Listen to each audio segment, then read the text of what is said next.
Okay అండి. నా పేరు సంపత్.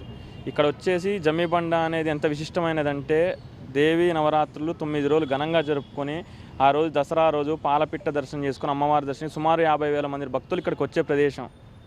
స్వామివారు అక్కడి నుంచి పారువేటగా వచ్చి ఇక్కడ ఉత్సవం జరిగేది. దీని పక్కనే అసలు ఎలా దీని పర్మిషన్ ఇచ్చారు వైన్ షాప్‌కి.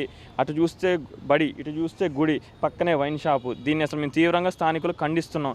ఇది ఎంతకంటే మేము చాలా ఉధృత చేస్తాం మా నిరసనని. ఎంతవరకైనా దీన్నెళ్తాం. దీన్నయితే మేము అసలు ఎటు ఉపేక్షించేది లేదు. ఖమ్మం జిల్లాకే సంభాద్రి ఉత్సవం మన కమిటీ అనేది చాలా గొప్పది.